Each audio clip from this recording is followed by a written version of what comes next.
Ir, jā, viss.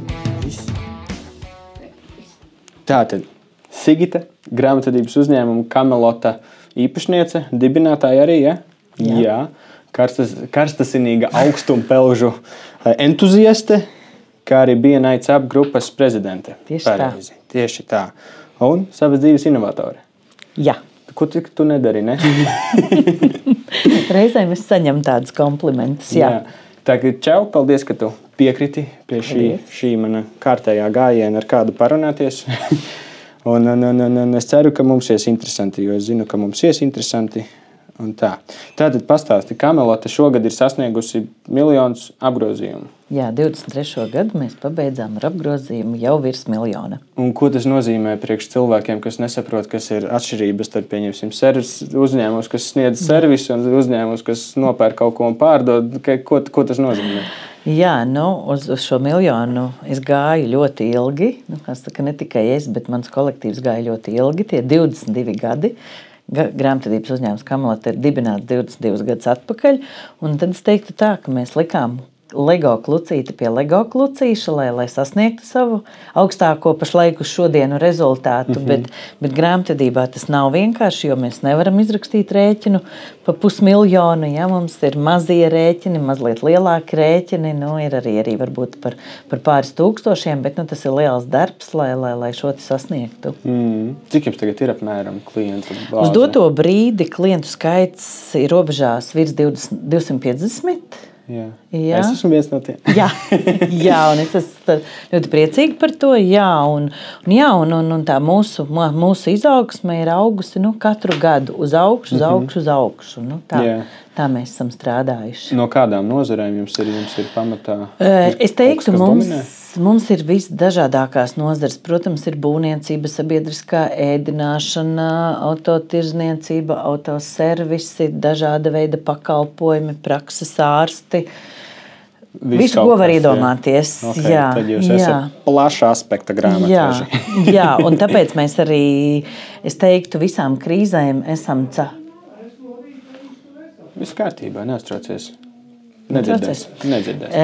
Jā, tāpēc mēs arī visām krīzēm esam diezgan viegli tikuši sveikā cauri, tāpēc, ka mums ir bijušas dažādas nozares gan 2008. gadā, kad bija Covid, kad bija krīze, un 20. gadā, kad bija Covid. Kad jau bija Covid, un arī tāpēc, ka mums bija dažādi tie segmenti, mēs varējām turpināt strādāt un ne samazināt darbiniekus, ne arī apgrozījumu.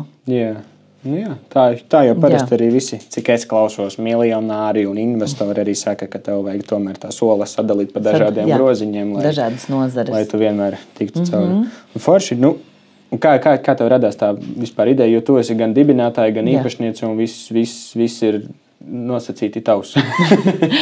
Jā, tas bija tālajā 2001.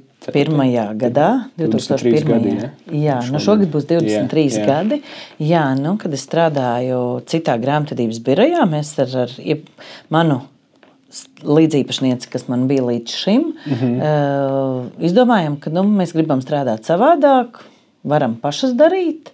Ja, un tas nosaukums radās ļoti interesanti, jo viņa brauca mašīnā un dzirdēja stāstu par Kamelotas pili. Kamelotas pils ir Anglijā. Un tad tā kā tajā tālajos 2000-ojos statūtos bija jāieraksta visi iespējamie darbības veidi. Nevis tā kā tagad, kad nodibina uzņēmumu un tu EDSā var ierakstīt, ar ko tu nodarbosies. Tad tajā brīdī uzņēmuma reģistrā vajadzēja iesniegt pie statūtiem pielikumu visas darbības veidus, ar ko tu nodarbosies. Grāmatvedība bija viens no viņiem, bet bija arī tur gan saistība ar nekustamo īpašumu, nezinu, tur vēl, ko tik tajā brīdī mēs nevarējām iedomāties. Un tāpēc tā pirmā ideja bija, lai tas nosaukums varbūt nav tieši saistīts ar finansēm, bet ņemam kaut ko neitrālu. Jā. Un dzirdot stāstu par Kamelotas pili, ko pieminēja UFO ar Fredi, Viņi saka, kāpēc nevarētu būt mums sava pils? Yeah. Tā radās nosaukums Kamalota, un gadu gaitā varbūt es pieliku klāt to nosaukumu grāmatvedības aģentūra, lai ir vairāk redzamība un saprast to virzienu. Jā, bet es pārņemot, tad, kad jau es kļuvu par vienīgo īpašnieci, tagad man ir vēl 2 līdzīpašnieces, ko es esmu piesaistījusi. Ja? Bet tajā brīdī es sapratu, es neko negribu mainīt, jo arī Kamalotas vārds tirgu ir jau diezgan atpazīstams. Jā, es esmu savu izcīnījusi vietu zem saules. Jā. Ok, forši, super. Kā jums tas saka, kad sākumā bija gan tie paši nekustamie īpašumi, kā jums tas domu gājiens? Tas bija tieši kā varianti, ko ielika, kāds jums bija tas domu gājiens? Jūs zinājāt, ka gribat grāmatvedību, bet īsti nezinājāt nišu, uz kuru iet? Vai? Mēs tā kā zinājām skaidri, bet vienmēr gribējās, bet varbūt vēl kaut ko vajag pamēģināt. Ja? Protams, mēs neko arī nepamēģinājām. Tā bija tikai tīra grāmatvedība, ja? Bet pirmajās statūtos tur bija ļoti daudz darbības veidi sarakstīti. Jā. Bet tagad jau visi tie nāca klasifikatori, vai ne? Jā. Viņus jau tagad pēc teorijas var papildināt, var noņemt. Protams, tu vari noņemt, pielikt klāt. Pēc likuma līdz 1. maijam jāprecizē iepriekšējā gada darbības veidi, kas ir bijuši. Ja? Bet tagad nav jāiesniedz uzņēmumu dibinot visu, ar ko tu nodarbosies. Ok. Labi. Tā tad ir pagājuši 23 gadi. Darbīgi 23 gadi.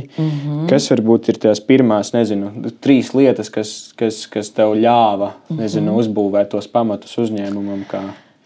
Noteikti tas pirmais varētu būt ticība sev, ticība uzņēmumam, ticība mērķim. Ko tu darīsi? Jo man liekas, ka nevar tā, es pamēģināšu šodien to, rītā to. Ticēt sev, savām spējām, savai gribēšanai. Tas bija tas pirmais. Noteikti arī, es teiktu, elastīga pieeja gan darbam, gan klientiem. Un sākumā tas noteikti nebija no 9 līdz 5. Ja? Tas bija gan darbs brīvdienās, gan varbūt vakaros vai agri no rītiem. Ja? Šodien es varētu teikt, ka vairs tā nav, bet sākums noteikti, lai tu izcīnītu to savu vietu, savu klientu, gūtu to uzticību viņa acīs, tad tas bija noteikti tas. Protams, pēc tam parādījās kaut kāda uzņēmuma vīzija un misija, bet tas noteikti bija sekundāri, nevis vispirms bija misija un vīzija, un tad es strādāšu, bet toreiz, kad sāku, tas bija tā, kad strādājam, un tad jau izkristalizējās gan tās uzņēmuma pamatvērtības, gan kā saka, klienta apmierinātība ar pakalpojumu, un tāpēc tas ir augošā progresijā. Ok. Vienkārši man vienmēr ir interesējis mārketings un viss tas, kā bija, tur pašos pirmsākumos jūs uz to iespringāt, vai jūs tieši jums bija no mutes mutē klienti, un tad jūs mēģināt viņus apstrādāt un parādīt sevi no labākās puses? Es teiktu tā, tas vārds par grāmatvedības varētu teikt, grāmatvedība ir intīms pakalpojums. Tas gan tavs skaitļus parādīt. jo tas ir uzticības bizness, ja? Un viennozīmīgi es varu teikt, ka gandrīz no pirmās dienas mūsu klientu loks ir audzis tikai no mūsu darba, no mūsu atsauksmēm un rekomendācijām. Ja? Jo tajos 2000. gados pirmās reklāmas, kas bija, tās bija avīzēs vai žurnālos. Jā, mēs mēģinājām varbūt ielikt tādai atpazīstamībai, bet vairāk vai mazāk tas klientu loks ir audzis tikai no rekomendācijām. Tas arī, laikam, esot labākais mārketings. Tā daudzi saka. Forši ir tas, ka tevi redz internetā, bet svarīgi tas, ko cilvēki par tevi runā un ko tu dari. Forši. Ok. Un ko es vēl gribēju tev pajautāt tieši par Kamalotu? Varbūt tev ir kaut kas, ko mēs vienkārši nesen ar Martu lasījām grāmatu, kur diezgan svarīgi liek atskatīties ne tikai ko mēs pašos pirmsākumos, bet varbūt tev ir kaut kas, ko tu pēdējā gada laikā, ko varbūt lietas, vai darbības, ko tas izdarījusi pareizi, kas tev liekas, tas tiešām bija īstais lēmums pēdējā gada laikā, kas ir tas jaunākais? Es teiktu tā pēdējo gadu es varbūt to ņemtu tādā 3 gadu griezumā, ja? Bet varbūt rezultāts ir pēdējais gads, ja? Tā ir īpašība spēja iemācīties deleģēt. Ja? Jo tad, kad tas uzņēmums vēl ir viss tavā pārziņā, un tu pazīsti katru klientu, pat es teiktu, zini katrus ciparus, ja? Tajā brīdī tu tā kā spēj tikt ar to galā, bet līdz ko augot lielākam tam klientu lokam, nu, tu vairs pats nespēji, tas vairs nav tik produktīvi, ja? Un tad tā spēja, tāpēc arī piesaistīju, nu, kā saka, partneri, kas pievienojās ar savu uzņēmumu, ja? Šī deliģēšana, kad viņai tiek nodota viņas pārziņā, jau ir vairāk klientu pāraudzība, un man vairāk varbūt tā uzņēmuma redzamība un atpazīstamība, ja? Bet es teiktu tā, lielākā mana uzvara ar sevi un savu darbu ir šī deliģēšanas spēja. Deliģēt, jā. Nu, tas ir diezgan svarīgi. Ok, bet par deliģēšanu runājot, vienkārši interesants temats, jo mūsdienās ļoti populāri ir izdegšana saucamā. Kā tev liekas? Nu, jo sanāk 3 gadi atpakaļ, tas nozīmē, ka apmēram 20 gadus tu esi diezgan iekšā bijusi gan visos klientos, visos skaitļos. Nezinu, kāds tavs viedoklis par izdegšanu, ņemot vērā to, ka tu 20 gadus esi kārtīgi rukājusi. Nu, es teiktu tā, man liekas, ka ir jāmāk sabalansēt tās darba attiecības ar atpūtas attiecībām, ģimenes attiecībām, brīvā laika pavadīšanas attiecībām. Nu, tad es domāju, ka tas izdodas. Protams, es teiktu par šodienu, un šodienas ritms, protams, ir 3 reizes ātrāks, vai pat es teiktu 5 reizes ātrāks nekā tas bija 2000. Gadu sākumā. Ja?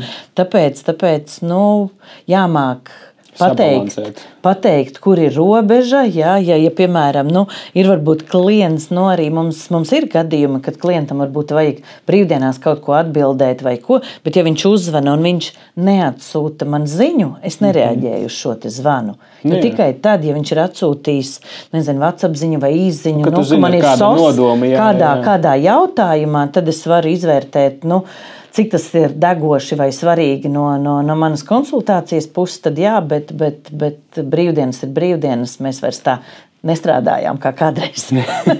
Pareizi gan ir. Bet arī pašā laikā man liekas, ka diezgan tipiski mūsdienās ir tas, ka, nu, pieņemsim vienkārši, cik es esmu redzējis savā draugu lokā, jauniešu paziņu lokā, ir tas, ka tu mēģini sabalansēt, pirms tu esi kaut ko vēl sācis, pirms tu esi kaut ko sācis darīt, kas, manuprāt, diezgan liela problēma tajā, ka man liekas, es nezinu, tas mans viedoklis, tu vari papildināt. Bet tas, ka man liekas, ka no sākuma tev ir jāiegulda darbs, tev ir kaut kādi pamati, kaut kas jādabū, un tad tu vari sākt domāt par balansēšanu, nevis tu tagad domā, nē, es tagad strādāšu 3 stundas dienā, jo tas ir veselīgi, tad es 3 stundas sportošu, 3 stundas ar ģimeni pavadīšu, nu vienalga, ko. Es tev piekrītu, jebkurš uzsākums, jebkurā biznesā noteikti, nu, prasa vairāk resursus nekā tas jau ir strādājošam uzņēmumam, ja? Nu, jā, kā es teicu, sākumā nebija no 9 līdz 5, bija arī nakts stundas. Jā, no 9 līdz 8. bet arī jebkuram, nu, kā mēs varam salīdzināt ar ābeli dārzā, ja? Nu, tev arī ir viņa jāapčubina, jāmēslo, lai tu gūtu tos augļus. Nu, tas ir, ar jebkuru produktu to var salīdzināt. Ok, ļoti labi, ka mēs domājam līdzīgi. Labi, bet runājot par šajiem jaunajiem uzņēmumiem, kāda varbūt tev būtu, nezinu, tev ir diezgan, kā tu minēji, diezgan liela pieredze finanšu jomā un visā tajā, nezinu, kaut kādi 3 padomi varbūt, nezinu, jaunam uzņēmējiem, jo, manuprāt, pirmskrīzes laikā, kas ir 2008. Gada pirmskrīze, nevis es pieņemu, ka tagad skaitās kā klusā krīze, varbūt nē, nosacīti, tur diskutabls jautājums. Bet, ja es pareizi sapratu pēc stāstītā, pēc visiem kara stāstiem, ko esmu dzirdējis, lielākā problēma bija tāda, ka cilvēki vienkārši bankas deva kredītus, viņi ņēma kredītus, un tur arī sākās tā problēma. Nu, varbūt ir, nezinu, varbūt tu esi novērojis, kā tagad darbojas jaunie uzņēmumi, kas ir, nezinu, es pieņemu, ka tu daudziem uzņēmumiem esi arī grāmatvedi no pašiem sākumiem, nu, kas jau ir ilgstoši klienti, varbūt kas ir tās, nezinu, lietas, ko tu esi ievērojis. Zini kā, es teiktu, ka pirmā un svarīgākā lieta noteikti ir izpratne par finansēm, lai uzņēmējs jau no pirmās dienas saprot, ko viņam rāda peļņas zaudējuma aprēķins, ko viņam rāda bilance un noteikti naudas plūsma.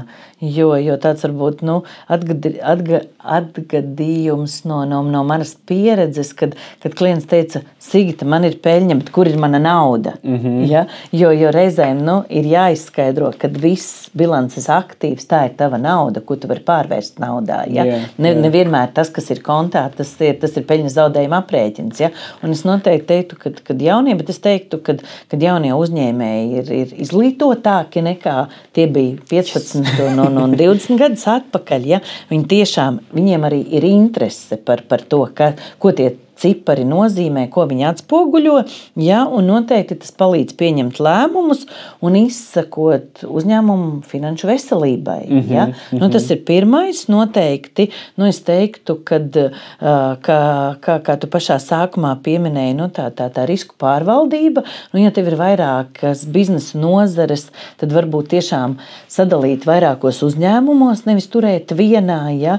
Un arī tas, kad piedāvāt varbūt dažādākus pakalpojumus, preču klāstu, ja? Jo tajā brīdī iestājas krīze, tad ir ar ko nodarboties. Tas noteikti varētu būt, ja? Un vēl svarīgi noteikti ir pieņemt apzinātus investīciju lēmumus. Ja? Proti palasiet pirms kā tu tikko teici par šo te banku krīzi tajā laikā, kad meta pakaļ kredītus, jebkuram, vai tā bija fiziska persona vai juridiska persona, ja? Un cilvēki ņēma un pēc tam zaudēja gan mājas, gan mašīnas, viss, kas viņam bija, ja? Jo cenas bija uzlikušas augšā, naudu meta pakaļ, bet viņš jau nesaprata, cik ir jādod, un tāpēc reizēm es tagad arī varbūt tādā savu draugu lokā vai paziņu lokā, ja man kāds jautā, es saku, parēķinam, cik tev būs jādod. Ja? Jo tas, kad līgumā ir rakstīts, 200,000, reizēm, ka jādod ir 350,000, jo tie bankas procenti un tās komisijas saskaitās. Jā. Tās varētu būt tie 3 mani padomi, ko uzņēmējam ņemt vērā, un ne tikai uzņēmēji, bet arī privātajā personā. Jā. Okay. Labi, iedomājamies situāciju. Ir cilvēks, pieņemsim, kurš tagad, šo noklausījās un saprata, īstenībā, ir sanācis tā, kā. Varbūt, kas ir kaut kādi padomi, kā tu redzi labākais veids, kā izķeparoties no tādām situācijām. Pieņemsim, ja jūs esat kāds paņēmis, to kredītu vairāk nekā realitātē iespējams var atmaksāt, un kas būtu, tos ieteikums varbūt? Pirmais noteikti svarīgākais ieteikums ir neieņemt strausa pozu un neklusēt. Ja? Pirmkārt, noteikti runāt, ja runājot par uzņēmumu, runāt ar grāmatvedi, runāt ar finanšu iestādi, kur viņš ir ņēmis to kredītu, vai viņu var pagarināt, pastiept garāku termiņu, sadalīt, ja? Paņemt kaut kādas kredītu brīvdienas, bet noteikti pirmais padoms ir neklusēt. Ja? Jo ļoti bieži, uzņēmējs ieraujās, gan jau kaut kas būs. Sajies. Jā. Noteikti tajā brīdī tas ir pirmais etaps, un tad ir domāt, varbūt tajā brīdī, ka jūti, kad neko vairs, nevar izdarīt, tad labāk ir atkāpties, tā ir likvidācija, maksāt nespēja, ja?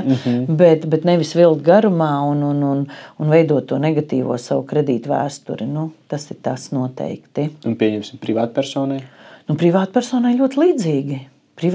ļoti līdzīgi. Un tad domāt, varbūt, ja tas nekustamais īpašums ir... Kāda tipa, gan jau, ka tas vai tas ir patēriņš vai hipotekārais? Protams, patēriņa kredītam nav nekāda seguma, bet hipotekārajam kredītam noteikti ir segums, tad ir jāsaprot, kāda ir tā nekustamā īpašuma vērtība, vai to var, banka atpirkt, bet tā noteikti ir ātrā realizācija, varbūt, kad var norealizēt un tad norēķināties ar kredītu, bet es vienmēr saku tā, kredītsaistības tas ir viens, bet ikdienā jādomā par šo te nākotnes to drošības pilvenu, kuram noteikti ir jābūt, es teiktu, ir dažādas teorijas, kad ir 3 mēnešu drošības pilvens, 6 mēnešu, es teiktu tā, kad, mūsdienās jau vajadzētu būt tādam gada drošības pilvenam, ja, vai tu uztais noguldījumu un glabā to naudu, bet lai ir tie procenti, bet viņam ir jābūt. Ja? Lai nav tā, ka situācija bija Covid laikā, kad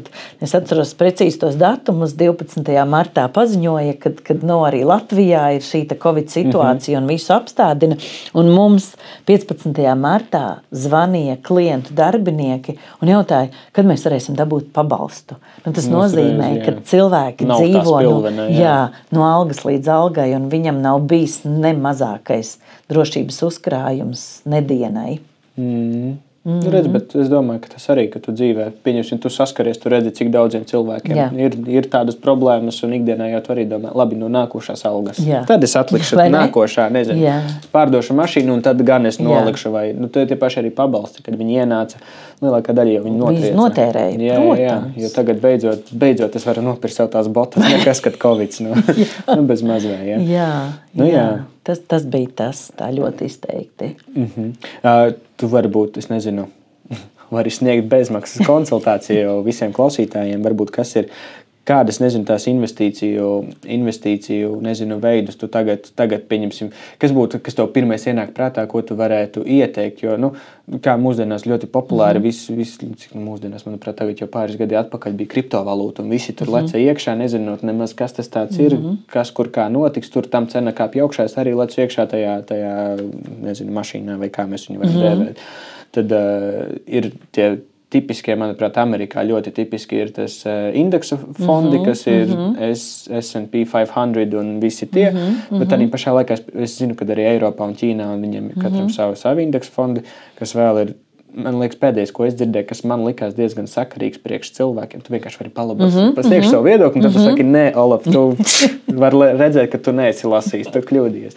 Nē, ir uzkrājušo dzīvības apdrošināšana, kas man likās ļoti forši, ja tu esi, nezinu, ja tu strādā algotu darbu, tad vismaz tu arī iedzīvotāju ienākumu nodokli var dabūt atpakaļ no tā, un tad tu uzkrājas un viss bla, un tu vēl pēc tam esi apdrošināts, kas ir forši.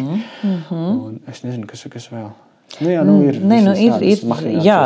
Tavs piemērs ir viens no tādiem izplatītākajiem, kas noteikti ir labi, jo, kā tu teici, uzkrājošā dzīvības apdrošināšana plus tu vari atgūt nodokli, bet noteikti arī es teiktu paskatīties, bankām jau arī labāki piedāvājumi, tur noguldījumiem, kur tu uz gadu var noguldīt, atsaukt 60 dienu laikā, tur jau procentu likmes jau ir ap 4%, bet noteikti ir šie te fondi, kur protams, es nevienu pašlaik nereklamēšu, bet ja gribās, tad var noteikti pie manis uz konsultācijām, kur pat cilvēks kaut vai ir nolēmis, jums maza meitiņa 18 gadi krāt viņai mācību naudu, piemēram, tajā brīdī tu ieguldot vai tas ir ikmēneša maksājums vai tas ir gada maksājums, ja, tev uz tavu noguldījumu aug procenti, un vēl otra lieta, šos te procentus tu vari jau veidot nākamo līgumu, un uz procentiem aug procenti. Un tajā brīdī jau tā ir pilnīgi cita matemātika. Ilgtermiņā, tur jau tas procenti ir no 6 un uz augšu.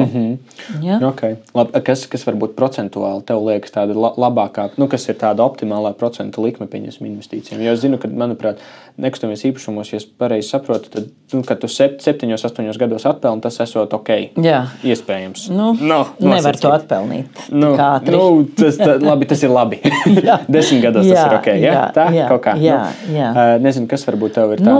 Es domāju, ka, 6-8% gadā tas jau ir, Okay. Jo tad inflācija nenoēd to tavu procentu. Inflācija vidēji konservatīvā inflācija tie 2% kaut kādi, Un Covid laikā bija diezgan daudz, ne? Jā, protams. Jā. Traki. Katrā ziņā jūs sniedzat ne tikai grāmatvedību, bet arī finanšu konsultācijas. Ir vēl kaut kas, ko jūs, no pakalpojumiem? No pakalpojumiem es teiktu tā, ja uzņēmēji šo te klausās, tad es varētu teikt, man ir tāds pakalpojums grāmatveža ekspertīze. Jūs pasakāt, ka šīs grāmatvedis nav rekordvizītkarte. Es teiktu tā, ka varbūt nevis lai novērtētu grāmatvedi, bet es teiktu tā, lai uzņēmējs varētu gulēt mierīgi. Jo reizēm manā praksē ir bijis ļoti daudzi gadījumi, kad uzņēmējs atnāk un saka, ir slikti. Bet, kur tu biji ātrāk? Ja? Tāpēc šis pakalpojums varbūt vairāk ir tāds, nevis lai nokontrolētu, kā grāmatvede vai debits vai kredīts vai ir pareizajā kontā ielikusi, ja? Bet tādu kopīgo bildi izvērtējot bilances posteņus, ja? Un uzdodot jautājumus pašam uzņēmējam, vai viņš zina, kas ir kurā bilances postenī, ja? Un ko viņš ar to saprot. Ja? Un tajā brīdī, ja viņš atbild, man naudas nav, bet bilancē rādās, tur nezinu, 100,000 kasē, tad es saku, kur tad ir tā tava nauda? Ja? Un tad jau mēs varam šķetināt tālāk. Ja? Tas nav zvērnāta revidenta pakalpojums, bet tā ir vairāk tāda iekšējā pārbauda, lai uzņēmējs varētu gulēt mierīgi. Jā. Forši, ka jūs kaut ko tādu es nezināju. Redz, kā paskaties. Vēl viens pakalpojums, tas mums to mēs ieviesām pagājušajā gadā, kad mums uzrunāja viens arī palielas uzņēmums, kur grāmatvedē vienā dienā saslimst. Grāmatvede, kas ir vēl uzņēmumā, nevar tādus darbus izdarīt, jo viņai pietrūkst zināšanu. Un tad es teicu, ka mēs esam grāmatveža ātrā palīdzība. Vai kad mēs lecam iekšā un darbojamies, jo mūsu pieredzē ir daudz darbs ar visdažādākajām grāmatvedības sistēmām, līdz ar to mums nav problēma, ko tagad darīt. Jūs sakat, ātrā palīdzība var ātri. Jā, un tad 2 mēneši, kamēr uzņēmums meklē grāmatvedi, tikmēr mēs to izdarījām. Forši. Ir labi, kad ir tādi uzņēmumi, kas arī grib palīdzēt cilvēkiem. Jā.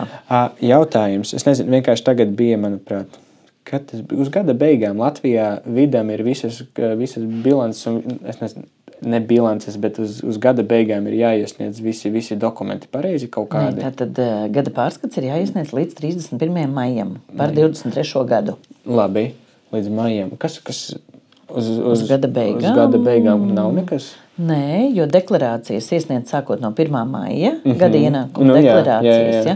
Bet gada pārskata termiņš ir 31. maijs. Jā, redzam, man daudz kas jāmācās. Es nebaidos kļūdīties. Nē, tieši tā. Tas ir papildus zināšanas. Tieši tā. Ok, labi, tad aizmirsti par to.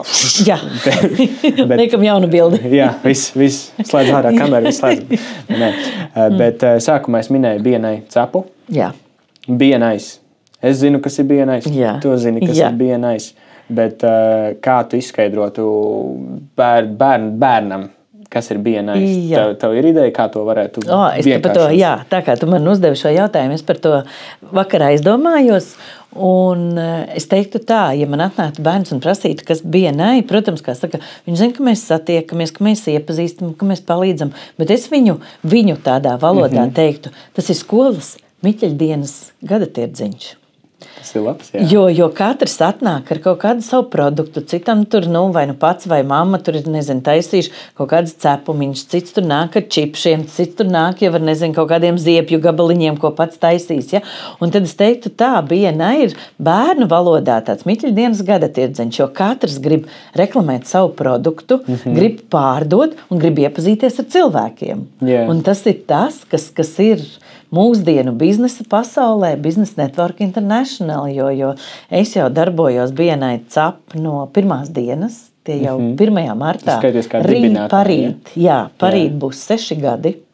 Apsveicu. Jā, BNI CAPam būs 6 gadi, un kopš dibināšanas brīža mēs esam devuši biznesu jau citiem 20 miljonus. Jā, tā kā ja jūs esat uzņēmējs, tad BNI. Jā, jo mēs satiekamies, iepazīstam viens otru biznesu un veidojam ieteikumus un audzējam uzņēmumu apgrozījumu. Jā. Galvenokārt uzticamus ieteikumus, savus kontaktus, siltus kontaktus, kas jūs zināt. Un vēl tur var satikt arī labus cilvēkus un iegūt draugus. Un arī brokastis pārēst. Jā. Tāds ir salīdzinājums, ko es bērniem stāstītu.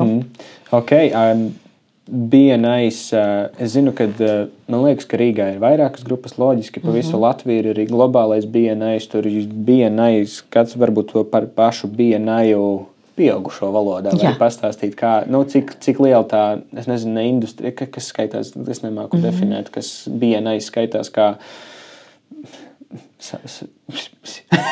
Jā, tātad BNI pasaulē jau ir tātad Aivans Maizners izdomāja šo te Business Network International jau 1985. gadā.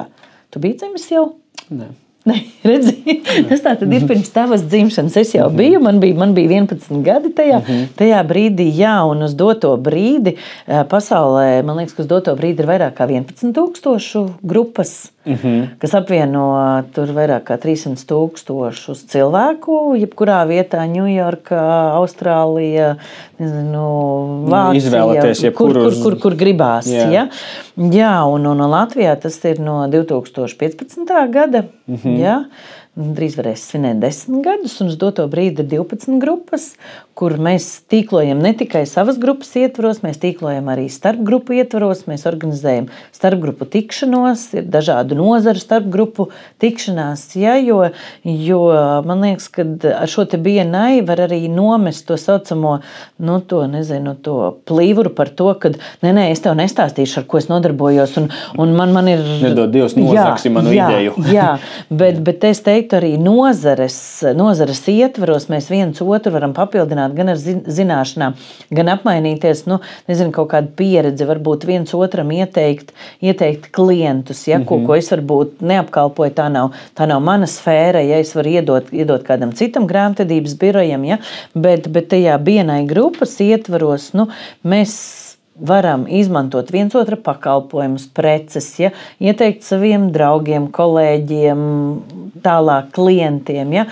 Tas ir tas, man liekas, ka mēs vienai cap, tas ir par ģimeni, kā es vienmēr saku, mūsu devīze ir saka, jā, biznesa izaugsmē un vienai cap ģimenei. Nē, BNI cap grupā es esmu bijis vairākas reizes kā viesis, un man tur ļoti patīk. Žēl, ka es dzīvoju Gulbenā, un jūs tagad tiekaties Mārupē, vēl tālāk. Jā. bet jā, nē, viena lieta, ko varbūt tu pateici, varbūt nepiefiksēji, bet kas man ļoti patīk BNI, ko es varu pateikt, ir tas, ka jūs, ja ir grupa, jūs grupā viens ar otru nekonkurējat. Jā. Kad kā ir, pieņemsim, ja nezinu, tu ej kā grāmata, tad tajā grupā nebūs cita grāmatvedības uzņēmuma. Un tas, man liekas, arī ļoti forši var iedrošināt citus uzņēmumus pieteikties, jo tad tu zini, ka tu draudzīgā vidē bez konkurences vari tīkloties. Bet kāda, es nezinu, tā piekļuve varbūt ir visam tam tīklam, globālajiem BNI-iem. Ja cilvēks no malas tevi klausās, tur var tikt pie kontaktiem Ņujorkā, bet reāli cik tas viegli, grūti ir? Nē, es domāju, ka mūsdienās tas ir krietni vieglāk, tāpēc, ka pirmkārt, viņam jāatnāk viesos noteikti uz mūsu grupu vai kādu citu grupu paviesoties, un tad ir jāiestājas noteikti BNI capā. Noteikti. Jā, un tajā brīdī, kad tu esi BNI organizācijā, ja, tu jau vari sakomunicēt ar jebkuru biedru visā pasaulē. Un Covid iedeva mums tik labas tehnoloģijas, kā MS Teams, Zoom, visas pārējās, ja, kad tev nav pat jālido uz turien, lai paviesoties, tu jau vari arī daudz kur pasaulē. Jā, mēs caps ir vienīgā grupa. Nē, arī vēl viena grupa ir, kas ir 100% klātiene, bet daudzas grupas vēl joprojām ir hibrīda modelī. 3 Zoom, viena klātiene. Ja? Līdz ar to šīs grupas ir vieglāk varbūt sasniedzamas tīri cilvēkiem no pasaules, bet, kā es saku, īstais bizness ir tiekoties. Ja? Un ja tu esi kādā no BNI grupām, tu jau vari ceļot visur pasaulē, apskatīties, kurā dienā, kurā pasaules vietā, kas notiek, un ja tev interesē tieši varbūt, tas reģions, kāds sadarbības partneris tur, tad BNI durvis ir atvērtas jebkur. Katrā ziņā tev pašam būtu jānodefinē, ko tu meklē. Nevis es gribu kontaktu Ņujorkā. Uzraksti kādu. Facebookā uzraksti kādu. Jā, tieši tā. Bet īstenībā, Laurai, no pirmās sērijas labai draudzenei, manai tantei. Ar kuru mēs sadraudzējamies caur BNI un iepazināmies. Jā, tieši tā.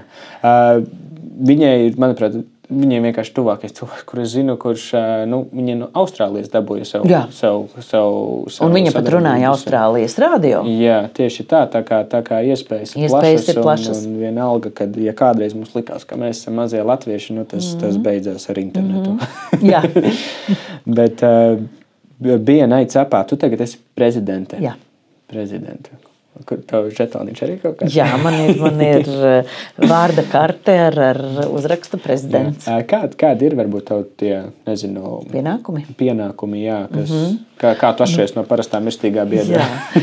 Jā, tad es neesmu vienīgā vadības komandā. Man ir vēl izaugsmes viceprezidents un kvalitātes viceprezidents. Mēs esam tā kā vadības komanda, kas organizē gan grupas darbu, gan grupas ikdienu, grupas rītus.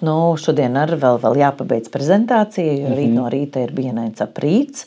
Mēs aicinām biedrus, aicināt viesus, iesniegt atskaites, organizējam grupas darbu.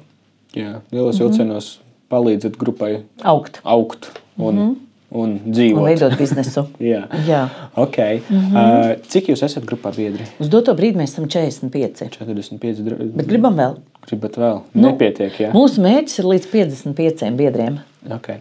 Ir tā, ka pieņemsim, es pieņemu, ka BNI arī kaut kādus datus vēl, kas ir tas, ka tā grupa vairāk nespēja varbūt tik viegli, funkcionēt, jo tāpat tās, kā es pieņemu, kā skolās ir. Kad, ja tev ir 40 skolnieku uz vienu skolotāju, paliek tā sarežģītāk visus nos. Jā, jo ir bijušas. Ir grupas, kur ir nokrities tas biedru skaits. Man liekas, ka, ja ir zem 30, tad tā ir tā kritiskā robeža. Ja? Jo tad vairs nevar tā ģenerēt biznesu. Tāpēc mūsu uzdevums ir aicināt viesus, lai stājās grupā, lai varētu grupa sevi pilnveidot. Prezentēt citu grupu priekšā kā laba. Un ir svarīga šī tā atjaunošanās, lai nevis tas biedrs atnāk.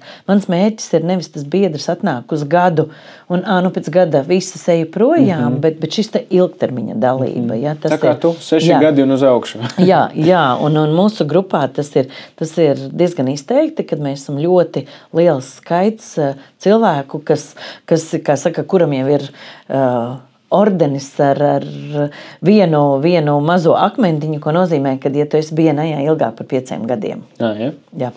Tas šitā vēl ir. Kā es saku, es daudz ko nezinu, daudz jāmācās. Jāiekļūst BNI. Nē, starp vienkārši Gulbenē tagad tuvumā Valmierā. Valmieras, tas tā saprot kaut kur.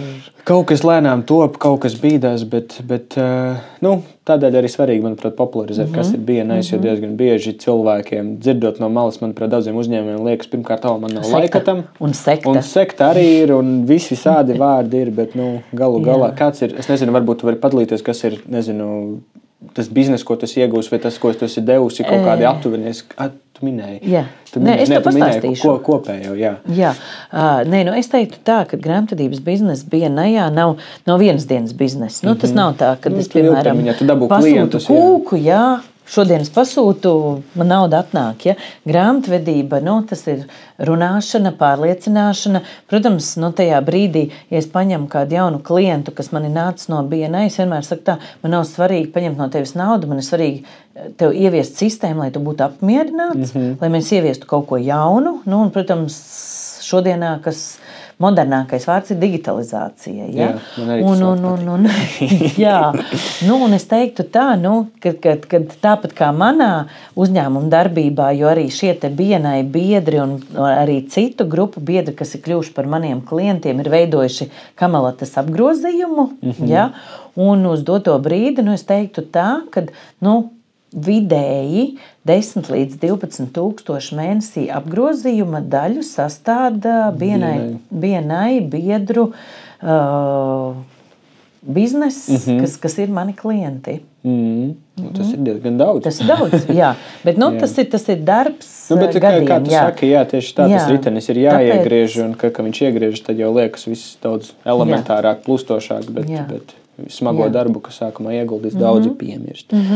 Labi, un tagad zinot, cik BNI cap ir forša grupā, un ka jums vajag vēl vairāk biedrus, un biznesi ir, un viss ir forši, ir kaut kādas, ne kritērija, bet industrijas, no kurām jūs meklējat biedrus, vai kaut kas specifisks, vai jums ir, jo es pieņemu, ja jums ir 40 pāri tie biedri, tad jums ir konkrētās industrijas aizņemts, varbūt ir kaut kas, uz ko jūs skatāties. Mēs noteikti esam atvērti būvniecības nozarē vēl joprojām, kaut kādiem būvniekiem, ģenerālu uzņēmējiem, nezinu, tur celtniecības tehnikas nomas uzņēmumiem. Mēs esam atvērti arī mārketinga dažādiem uzņēmumiem, nezinu, prezentu reklāmu uzņēmumiem. Kā saka, to bagāžu var vēl papildināt. Nav tā, ka mums ir visas nozares. Loģiski, jā, grūti 45 cilvēkiem. Jā, visas nosakt, jā. Jā, bet es vienmēr saku, nevajag baidīties, vajag atnākt ciemos. Un, ja gadījumā, jo reizēm pat ir tā, atnāk vienas jomas pārstāvji, bet viņi apsēžoties abi divi pie galda, saprot, ka viņš vienu otru var papildināt. Ja? Vienam ir tā niša, otram ir tā niša, un viņiem kopā ir sadarbība. Jo tieši tagad mums sanāca, kad mums ir mārketinga ārpakalpojums, un es uzaicinu savu vienu paziņu, kas nodarbojas ar visādu grafisko darbu radīšanu, un no sākuma lai saku, diez vai. Es saku, nē, apsēdīsimies un parunāsim. Un jā, un veidojas sadarbība. Jā. Tāpēc nevajag baidīties, bet teikt jā vienai ap ģimenei. Tieši tā. Saki jā. Jā. Jo tad, kad es kļuvu par prezidentu, es teicu tā, ja tu vienreiz man pasaki nē, tad otrais teikt nē, nedrīkst. Jā, pilnībā tā ir. Jā. Tāds ir. Jā. Bet tādā pašā laikā man pārdošanā, kad es pārdevu grāmatas Amerikā, man teica, ka tev jādabū tas trešais nē, jo pēc trešā nē vienmēr sako jā. Bet ja tu vari dabūt pēc pirmā, tad visu cieņu. Protams, tev. Bet, jā. Darbīgi tev iet ļoti.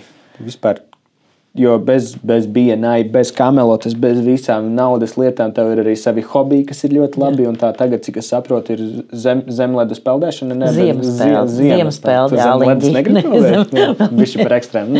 Parunāsim pēc gadiem. Ziemaspēldes. Jā, kā var būt...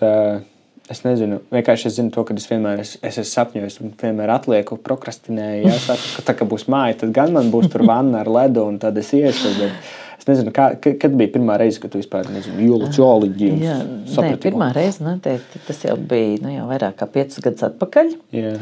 Bet es teiktu tā, jā, es pati sāku no rudens, oktobrī lēnā garā, kad atdziest ūdens. Bet šodienas prātā es teiktu tā, ka viss ir galvā. Jo āliņģī pat ir vieglāk iekāpt tajā ūdenī arī augstā laikā nekā iet, piemēram, ezerā tajā brīdī, kad vēl nav tas ledus. Jo tu lēnām ej, tu pārbaudi to savu pacietību. Ja? Āliņģī, hops, tu esi iekšā. Jā, bet es teiktu tā, tās ziemas peldes ir noteikti prāta skaidrībai, mundrībai, protams, arī ķermeņa ādai un, protams, arī komunikācija ar cilvēkiem. Jo mēs arī esam, arī tāds klubiņš, kad mēs tiekamies katru sestdienu, svētdienu, 9:00 no rīta. Āliņģi. Gan sestdienu, svētdienu? Jā, abas dienas. Nevajag atslodzi ķermeni. Pa nedēļu ir atslodzi. Jā, un tas arī tas fakts, kāpēc mēs to darām 9:00 no rīta, tāpēc, ka tajā brīdī tev ir visa diena brīva. Un kopā komandā to darīt arī ir krietni vieglāk, nevis vienam pašam aizbraukt uz ezeru. Un tajā brīdī tu nezini, cik tur ir dziļš, jo tad, kad tu esi kopā, tā tomēr ir drošība. Kā saka, mums ir gan ledus zāģis, gan trepītes, ja gadījumā ūdens ceļas līmenis. Ja? Tas ir tas.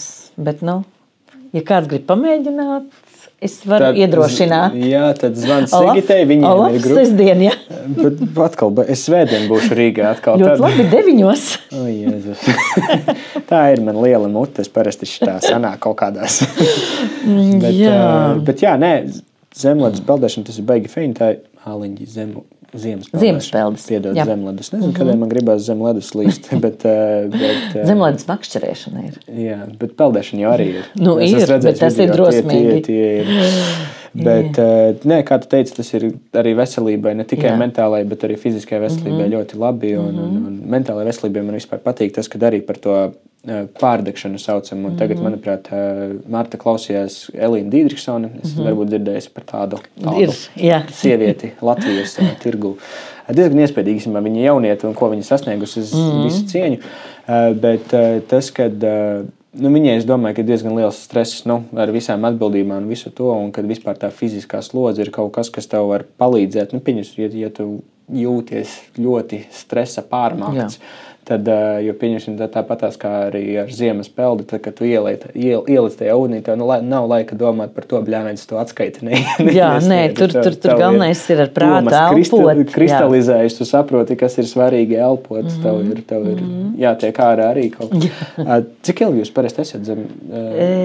Tas katram cilvēkam ir individuāli, kā man ar vienu puisi, ar ko mēs kopā ejam, ar Arturu. Mums saka, šitie te jau ilgi sēdēs, mēs jau varam iet pusstundu ātrāk.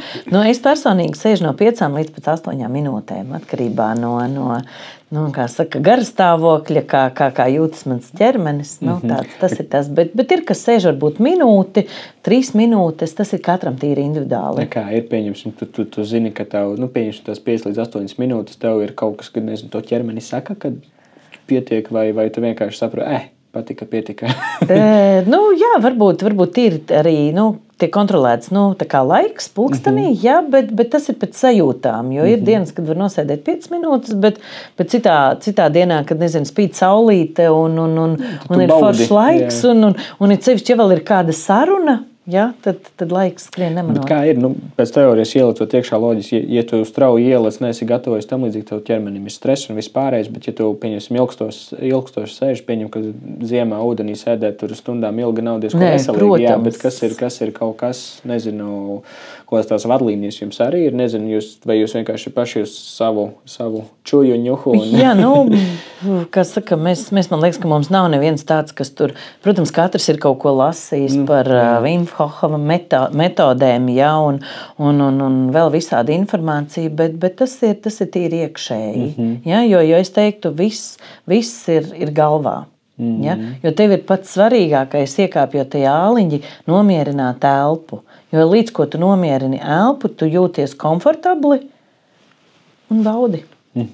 Es redzēju Instagramā, man liekas, ka Instagramā, varbūt arī Facebookā, ka tu arī sporto intensīvi tagad arī. Jā.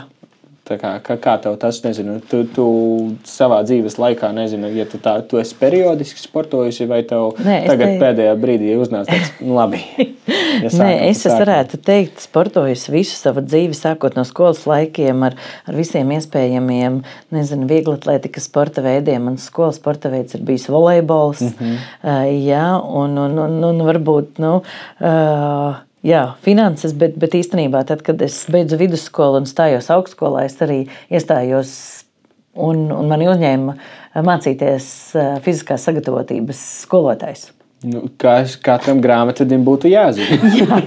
jā, bet es tomēr neizvēlējos šo te sporta skolotāja amata studijas, bet finanses, jā, un sportojusi es esmu vienmēr, gan visādi 5 km, 10 km maratoni, velomaratoni un tā, un protams, arī sporta zāle, un šajā dzīves periodā es esmu izvēlējusies treniņus individuāli pie trenera, kur, kā es saku, tā kā saka, kalendārā ir ierakstīts, un neviens šo te laiku nedrīkst pārklāt. Man ir treniņi 2 reizes nedēļā. Tā, nopietni. Labi. Es arī uzskatu, priekš manis es biju jauns. Kad bija kaut 16, 15 gadi, kad sāku iet uz trenižu zāli, tad bija viss foršs, regulāri arī varēja, bet es arī ar draugu gāju. Bet tad pagāja vasarā loģiski, ka tu pa zāli nedomā, tu domā par izklēdēm un tam līdzīgi, un tad pēc tam tas pajuka. Un tad lēnu garu, es arī tagad sapratu, ka man vajag cilvēku, kurš uz mani paļaujas, ka tajā laikā, kā tu saki, to grafikā ierakstīts, tas cilvēks tevis paļaujas, tu nevari tā. Nevari tā, šodien nenākšu. Jā, nav sajūta kaut kāda, jo tā sajūta vienmēr tev būs. Jā, un kā es saku, pēc konkrēta laika iestājās, kā es saku, tā atkarība, tāpat kā tā atkarība no ziemas peldēm, tā atkarība arī no treniņiem, jo atliek, nezinu, tur paņemt vienu atvaļinājumu nedēļu kaut kur aizbraukt, un tu neesi bijis uz 2 treniņiem, liekas, vajag. Jā. Cerams, ka atvaļinājumā būs trenižu zāle. Jā, tāds pozitīvs, tas adrenalīns. Jā, tas ir labi. Jā. Un tu esi arī kļuvusi par vecmāmiņu. Ko tik tu nedarīji? Jā. Un vasarā es vēl kroketu spēlēju. Kas ir grūtāk? Labi, tev īstenībā tūps jautājums. Viss neņem. Es gribēju prasīt, kas ir grūtāks, līst tajā augstajā ūdenī vai būt par vecmāmiņu, bet vecmāmiņai jau vieglāks darbs nekā vecākiem. Tev jau par nakti tiec pagulēt. Jā. Vēl jau mazmeita tāda maza, tad vēl man tā mazāk tā darbiņa. Jā, bet es nezinu, varbūt tev ir kaut kas, ko tu, bērni ir izauguši, kādi viņi izauguši, to viņi paši vien zina, kādas ir pieļautas kļūdas, kā vecākam, kādas nē, ko labi darīja, bet varbūt tev ir kaut kādas, nezinu, lietas, ko tu domā, ko tu gribētu tieši savu mazmeitai, ja? Mazmeitai, nezinu, ko viņai iedod dzīvē, kaut kādas vērtības, ko sniegt, ko iemācīt. Man liekas, ka mēs ar vīru esam ielikuši to savos bērnos un arī mazbērnos. Noteikti mēs gribam ielikt, lai viņi būtu mīloši, laipni un kā saka, saprotoši, novērtēt jebkuru situāciju, kas ir, kā es saku, ir gan baltās svītras, gan melnās svītras, bet vienmēr var no tām tikt ārā, tad noteikti ir šie te cieņa pret līdzcilvēkiem, cieņa pret vecākiem cilvēkiem, tas noteikti ir primārais, un noteikti, šodienas situācijā tas varētu būt pašapziņas celšana noteikti, kad es to varu, jo lai šodien konkurētu, es domāju, šodien konkurence ir ne tikai mūsu laikā varbūt, bija vidusskolā, tad tagad es teiktu, tas jau ir pirmsskolas iestādēs un sākuma skolā. Tajā pašā laikā ar visu internetu sacenties. Jā. Tas ir tas, bet man liekas, pamatā ir mīlestība. Labi, zini kā, tu pieminēji to, ka tu saviem bērniem, jūs esat ar vīru to centušies darīt, prasu draugam, kā jūs to panācāt, kas ir, nezinu, tās metodas, jo viens ir tas, ko tu gribi iemācīt, bet kas varbūt tev no savas dzīves, kas tavuprāt to bērnu visvairāk ietekmē, kas ir tas pareizākais veids no tava skata punkta, jo viedokļi, manuprāt, vispār bērnu audzināšanā ir daudz un dikti. Katram ir individuāli. Jā, un nevienam nav pareizais, bet varbūt kāda bija tā jūsu pieeja? Es domāju, mūsu tas laiks, kad mums tie bērni bija mazi un kā viņi auga, viņi ļoti daudz redzēja to mūsu darbu, to mūsu neatlaidību, un es teiktu arī tas ir tas, kas ir ieaudzināts gan vecākajā dēlā, kuram jau ir sava ģimene, gan jaunākais, kas pašlaik studē Itālijā, kur ir tā patstāvība ieaudzināta, kad viņam pašam ar visu ir jātiek galā un pats taisa ēst un mazgā drēbes un kārto māju, jo neviens to viņam nevar izdarīt. Es domāju, ka tas bija tā pirmā skola noteikti ir mājās, kad nevis apkopēji atnāk un tev visu izdara un tu vari aiziet restorānā nopirkt ēdienu, bet daram paši un tās pirmās un galvenās vērtības, kas tika ieaudzinātas un, protams, cieņa pret vecvecākiem. Maniem bērniem vēl bija tā iespēja padzīvot laukos. Ja? Tā ir laba lieta. Jo mani vecāki vēl joprojām dzīvo laukos un tā viņiem arī bija, man liekas, ka ļoti liela pieredze redzēt, kas notiek tur un tā patstāvība. Tas ir, man liekas, pats galvenais. Cik lielu, vispār gan par bērniem runājot, gan arī par pieaugušākiem bērniem, gan par pieaugušajiem, cik augstu tu vērtē pašdisciplīnu? Kā, es nezinu, īpašību, prasmi drīzāk, pašdisciplīnu, tādā īpašība, ar kuru tu piedzimsti, tas ir jāieaudzina, tas ir, nezinu, kā tu vērtē pašdisciplīnu un nezinu, kā tev liekas, kas ir labākais veids, kā to uztrenēt, neuztrenēt.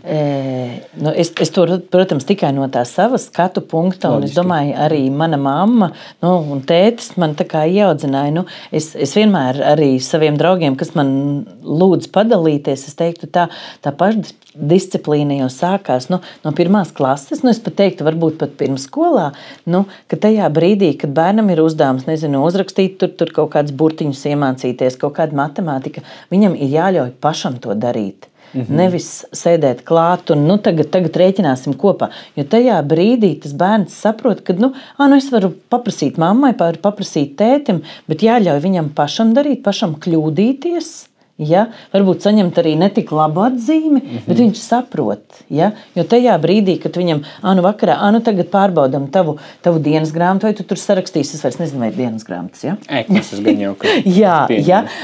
Vai tu esi salicis somu, mamma paņem saliek somu, nezinu, tur sporta maisiņu, man bērniem arī bijis, aizmirstas sporta maisiņu, aizies skolotājiem pasaki, bet es neskrēju, mēs dzīvojam pietiekoši tālu no skolas, lai skrietu mājās un aizvestu to sporta maisiņu. Tas veido to savu pašdisciplīnu, pašapziņu arī tu apzinies, ka tu arī esi atbildīgs par savu situāciju.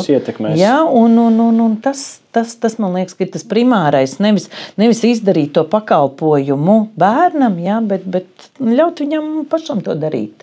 Jā. Nu, protams, ar skatu no malas, jā, jo... Nu, jā, tev ar vienu aci jāapsās. Jā. Aiziet kaut kur. Jā, Bet, nu tā. Tādā ziņā tev laikam ir paveicies ar dēliem, jo man vecāki darīja tāpat, tikai man bija tā problēma, kad es nevis, man lika pašam pildīt mājas darbus, bet diezgan laicīgi sapratu, kur es varu nepildīt mājas darbus, un tad tu saproti, uz kuriem priekšmetiem pieņemsim grāmatas nav jāņem. Vai ne? Labi, bet tur tās, kā tā arī, katrs bērns ir citādāks, kāda ir tā uztvere un viss tas. Bet, jā, tā kā tā kaut kā. Man liekas, mēs tā forši parunājām. Jā, ir cik ilgi, cik ātri laiks skrien un tajā pašā laikā arī nē. Jā. Bet tev varbūt ir kaut kas, ko tu gribi, nezinu, cilvēkiem, kas klausīsies šo padot tālāk, nezinu, ziņu, nezinu, vai tas ir par BNI vai Kamelotu vai tas ir vispār globāls vēlējums. Ieteikums, vēlējums, sauciens. Nē, es teiktu tā, vai tas ir darbs, vai tas ir kaut kāds ikdienas sociālais darbs vai kaut ko, jebkuru lietu, jebkuras attiecības, darīt no sirds. Darīt no sirds, ar tīru sirdsapziņu, un tad jau viss izdosies. Pēc šī teikuma man ienāca prātā vēl viens jautājums. Kā tu biji skolā? Intereses pēc vienkārši. Es biju, pirmkārt, es dzīvoju, man skola bija pāri ceļam. Ok, tad tu vienmēr kavēji? Nē, es nekavēju. Un otrs faktors bija, man mamma bija skolotāja. Ok, labi. Tad. Līdz ar to. Ko viņa pasniedz? Man mamma pasniedz sākuma skolu, bet viņa nebija nekad man skolotāja. Nav bijusi, jā. Bet jā, mana mamma bija skolotāja, un tajā laikā, uz tiem skolotāju bērniem skatījās savādāk. Es nezinu, kā ir šobrīd, jā. Bet tajā laikā, es neteiktu, ka es biju teicamniece, bet, Bet gāja teicami. Jā, bet bija labi. Tu Rīgā uzaugi? Vai Nē, es esmu no laukiem. Jā, tev vecāki laukos dzīvo, loģiski piedara. Jā, kura gala, ja drīkst zināt? Aknīste, ja tu zini, kur tas ir. Es esmu ļoti regulāri dzirdējis par tādu, bet kur viņi ir? Tas ir Jēkabpils rajons, okay. Tur, Jēkabpils novads, tā tagad jāsaka, jā. Tas ir 6 kilometri no Lietuvas robežas, un varbūt tāds interesantākais fakts, ko es reizēm, kad man stāsta, kas man ir tā norūdījis, jā. Tas bija darbs fermā. Kāda ferma bija? Es strādāju govi fermā vasarās. Slauci gotiņas? Jā. Un arī visus tīrīja? Jā, un tas bija man tāds lielākais varbūt rūdījums tam nepadoties. Jo, redz, tev bija uzticēts slaukt 50 govs, domā, man nebija bail no viņām. Un kā vēl? Tās kājas tādas smagas ir. Nē, arī, iedomājies, tev tur tāds bars nāk. Bet man katru rītu es biju uzņēmusies to darbu, palaidu vienu slaucēju atvaļinājumā, un tad katru rītu, 30 dienas pēc kārtas, man bija jāceļās 4 no rīta, ar riteni jābrauc uz fermu, un es nevarēju padoties. Un es teiktu, tas man bija tāds tā laika lielākais izaicinājums, un tas, kas mani stiprināja. Es domāju, ka tas ir ļoti labs pārbaudījums, jo kuram jau, cik tev apmēram vecā bija? 16, pusaudzē jau. Un tas ir īstenībā interesanti. Man grūti iedomāties mūsdienās, ka kāds 16-gadnieks kaut ko tādu būtu gatavs tā uzņemties un arī darīt. Jo sociālajie tīkli dara savu, es domāju, ka arī ir iespējas. Un tehnoloģijas. Jā, tā kā visu cieņu tev. Tā kā, jā. Es tiku fermās padzīvoties vēl mazāk, kas bija vecamai vienai bija govis, otrai aitas, un tad es pa vidu kaut kāda kaza tur bija. Bet jā. Tā. Ok, labi, paldies tev liels, ka veltīji man laiku. Tu esi diezgan aizņemta, tā kā es pieņemu, ka šī stunda man dārgi izmaksā. Un mans, kā saka, dzīves moto ir dzīve ir skaista. Super. Labi, paldies tev, Sigita. Dzīve ir skaista, tādu arī turpināsim dzīvot.